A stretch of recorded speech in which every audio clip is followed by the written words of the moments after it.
Welcome to Stop Overthinking, the podcast for overthinkers, people pleasers, and perfectionists who want to feel calm and confident enough to handle whatever life sends your way. I'm your host, Kristen Odegaard, a women's life and mindset coach, lifelong educator, and recovering perfectionist.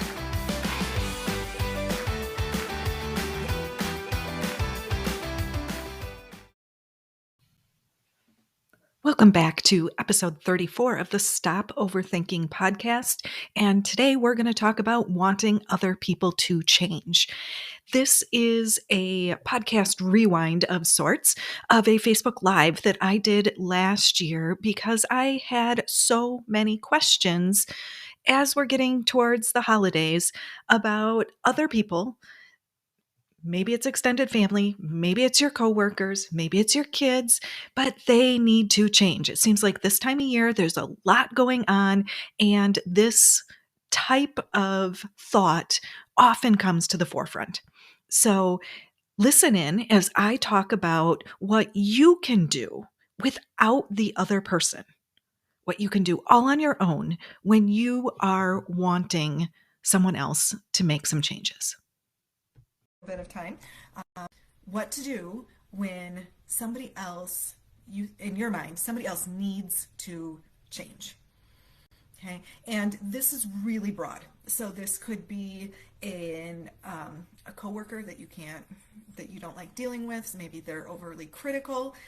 Maybe it's a boss that constantly changes his mind and is moving the goalposts all of the time. Maybe it's your partner and you are not on the same page about a certain topic, whether it's parenting or money or work hours or spending time with friends, any of those kind of things. So you want the other person to change. Bottom line, like, this is what I need, this is what I'm asking for, and they're not giving it to me. Okay, and that can be a really frustrating situation. So what do you do? Okay, there is kind of the train of thought that you can't change other people, and to an extent, that's true. And that can be even more frustrating.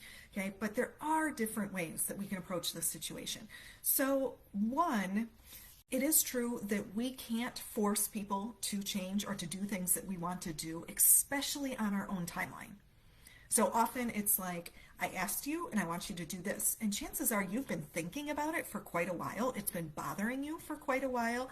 And so you ask, could even be your child, stop doing this. I need you to not scream. I need you to not yell. I need you to be more respectful of my time. Any of these things that you're doing and you want the other person to do it differently. So important to recognize, one, just kind of the stages of behavior change. So I alluded to it there. You've been thinking about it. You've maybe tried to address it before. You've thought about it in your mind about how you are going to address it. All of those are stages that we go through, and then once you decide, okay, yeah, I'm going to do this, then there's the stages of, what do I need? How do I do this in order to take action? And then comes the actual action, and it's messy and imperfect when you're making changes, and it is not consistent. And then you slide back and you keep doing that. So be aware that if you are asking somebody to change, okay, especially if this is an important relationship for you, whether it's a parent or a partner or a sibling or a good friend, that it's probably not going to be on your timeline. And if you just let go of your timeline, a lot of that frustration will dissipate because you are creating the frustration by all of the things that you're thinking about it. They don't love me enough to change. If they love me, then, they would do this for me and they would just do it. Or in the case of kids, like, I'm the parent and I tell them and they should just do it. Or different scenarios at work. So the way you're thinking about it is adding to the complexity and the messiness of this. So, one, be aware of how you're thinking about it. Understand that change is a process. Let go of your own timelines and allow the other person to decide if they're going to make those changes on their own. okay? Because nagging, yelling, stonewalling them, withholding sex, if it's your partner, there's all different things that you can do. Like, I need you to change. And pretty much none of those are going to work. Second piece to recognize, I am going to get to like what to do to make them change, I promise. Okay, but the second piece you need to recognize about yourself is that most often we want people to change so that we feel better. We don't want to be frustrated. We don't want to be mad. We don't want to be annoyed with whatever this person is doing. Completely valid, okay, if you don't like those feelings. Understand your feelings are coming from how you are thinking about the situation and what you're making it mean. Okay, we get into this mindset, and just because you think those things does not mean it's true. Your brain offers you a bunch of crap all day long. So just because that thought comes into your head does not make it true. So by focusing on that, you're aiding to that frustration. A multitude of things that are generally true. So if you are wanting your mom to stop criticizing your parenting, and you're getting really angry that she says this, and you've told her like, hey mom, I don't like that, I don't need it from you, and she continues to offer her advice that you are thinking is critical and judging you, telling you that you're doing it wrong, all of those are the way that you're thinking about it. The other person is going to have their own point of view. Like, I'm just trying to offer a solution, or I'm trying to make it easier for you because this worked for me. So how you're thinking about it, again, are just your thoughts, and you need to question them sometimes. Say, is this really true? And if it is, what else is also true? Is it true that mom loves you and loves your kids and really does want what's best for you? Okay. So why are you choosing to focus on the negative instead of the positive? All right. And this isn't just a like go be all positive kind of thing, but the reality is that it's like driving a car. And if we're focused over here and we're steering this way, that's what we're going to see. Even though there's all this stuff over here, we don't see it because we're just going that way. So when you are able to just open up that perspective and see it all, and you're like, well, yeah, I could keep going that way, down negativity. But the person who feels bad is you. Not mom, not your husband, not your kids. It's you, because you're thinking it and it's your feelings. So if you want to feel better, instead of the other person changing, and you've tried that, I'm not saying you don't want them to change down the road, but in the meantime, it's worth examining your thinking to see, is there something else that's over here that's also true, that's not like toxic positivity, BS, I can't believe that, something else that's also true that I can just look that direction for my own sake, for how I'm going to feel. And you have that ability. It's not something that we were taught. We generally are just go with like the things that pop into our mind. It must be true because it's our brain and that's what it's telling us. But our brain is skewed towards negativity. It's skewed towards familiarity. And it's also very efficient.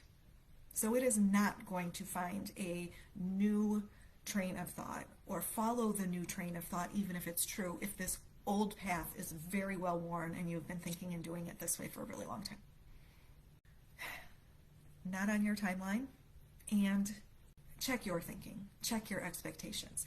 In the meantime, of if you want to feel better and you want them to change, we can keep working on it. But on the day-to-day, because it's going to take a while, can you look at this differently? Can you find something else that is also true that's not quite so negative, that doesn't make you feel as crappy, that's also true that you focus on instead?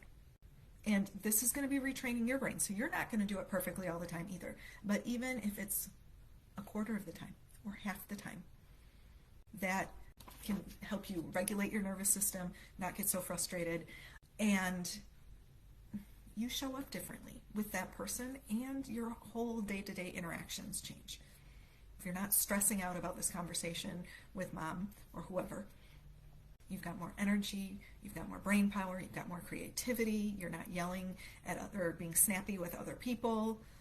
You can relax at night instead of replaying the conversation 112 times in your head.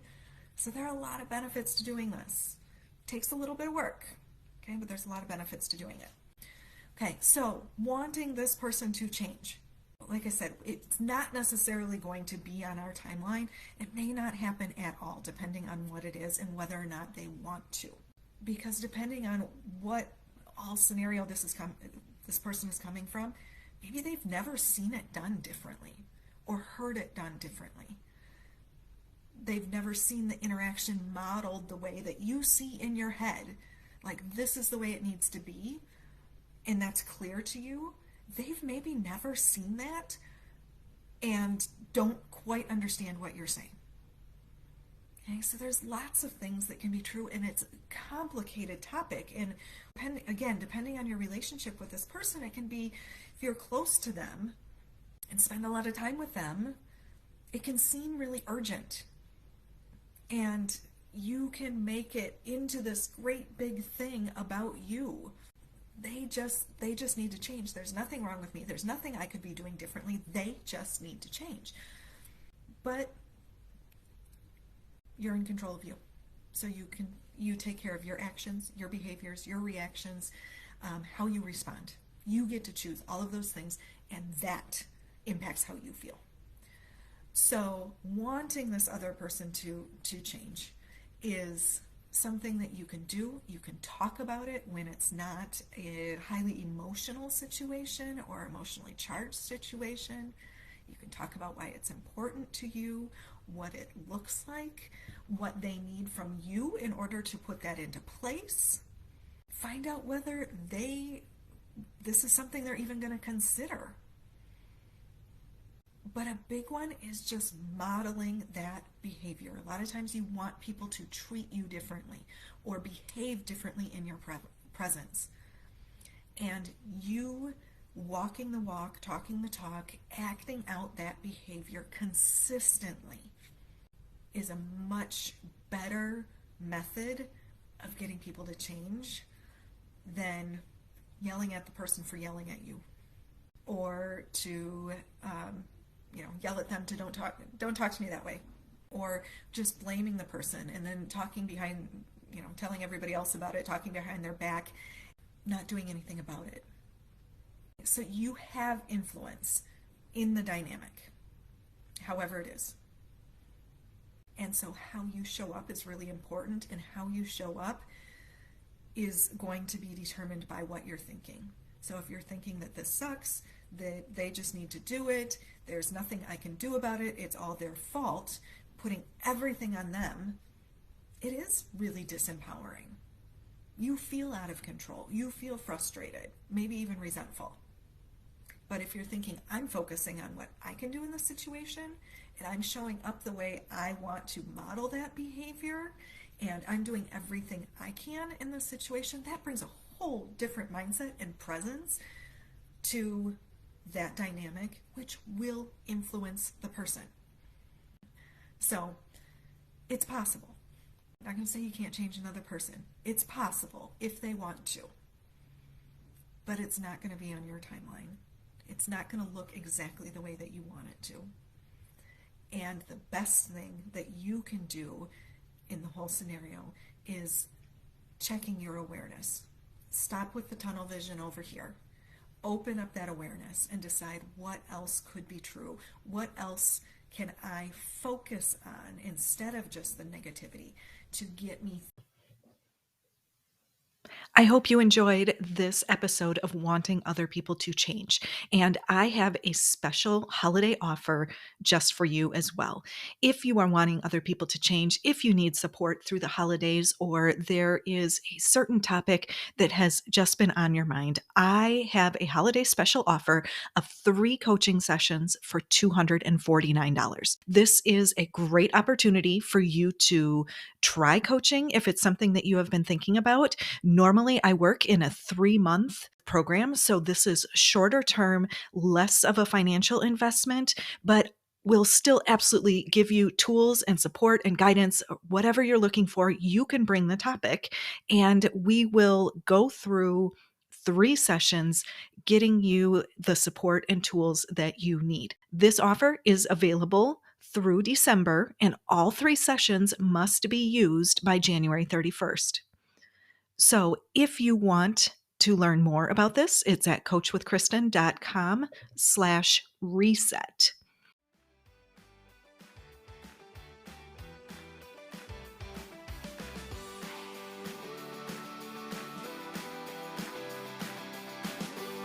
Thank you for listening to the Stop Overthinking podcast with Kristen Odegaard. If you enjoyed this episode, please share it with someone else who would benefit from the message. To learn more about working with me and links to social media and free resources, head over to my website, coachwithkristen.com. That's Kristen spelled Kristen. Be sure to subscribe to the podcast so you don't miss future episodes. Have a great week.